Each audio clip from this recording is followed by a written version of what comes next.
अस्सलाम वालेकुम student. Chapter number 7 class first year chemistry उसका क्विक चेक नंबर 7.2 जो है वो डिस्कस कर रहे हैं। बेटा जी, जब ये शॉर्ट क्वेश्चन अगर आपके पेपर में आता है या आप जो टेस्ट वगैरह देते हैं तो ये स्टेटमेंट उसके बाद आपने इतनी कैलकुलेशन करनी तो ये आपका क्वेश्चन हो जाएगा। अब इसको समझते हैं ये है क्या।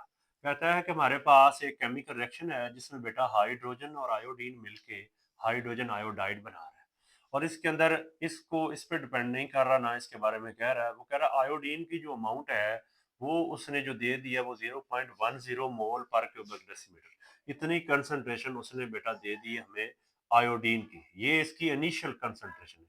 हम इसके लिए हम यूज करते हैं कि ये हमारे पास इनिशियल कंसंट्रेशन है, यानी कि इतनी हमें अमाउंट दी गई है आयोडीन की।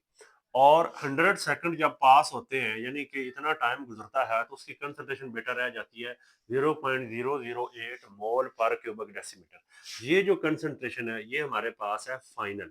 वो कहता है इसका एवरेज रेट निकालें। एवरेज रेट कैसे निकलता है कि जो बाद वाली कंसंट्रेशन है वो पहले और इसमें से माइनस करते हैं। जो चेंज आता है उसे डेल्टा सी कहेंगे या चेंज इन कंसंट्रेशन कहेंगे। और टाइम पे सिंपली हमने डिवाइड कर देना है तो हमारे पास इसका रेट या एवरेज रेट हमारे पास आ जाएगा। बहुत सिंपल ये है कि हाइड्रोजन आयोडीन बनने के अंदर आयोडीन की जो इनिशियल कंसंट्रेशन है उसके लिए I21 का कह दिया गया इनिशियल कंसंट्रेशन, और स्क्वायर ब्रैकेट से मुराद उसकी कंसंट्रेशन है, 1 से मुराद उसकी फर्स्ट वाली इब्तदाई है, इनिशियल है, और I2 मीन आयोडीन की कंसंट्रेशन ये दे दी गई है। उसके बाद फाइनल कंसंट्रेशन इतनी है तो डेल्टा सी का मतलब change in concentration of iodine.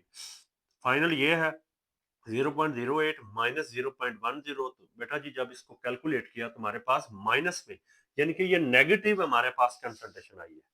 तो अब रेट या एवरेज रेट के लिए हम इसके लिए ए वी साथ यूज कर देते हैं कि एवरेज रेट डेल्टा सी बटे delta T. Very simple. Delta C हमारे पास आया -0.002 और 100 सेकंड है, 7 यूनिट इधर ना भी लिखे तो कोई बात नहीं।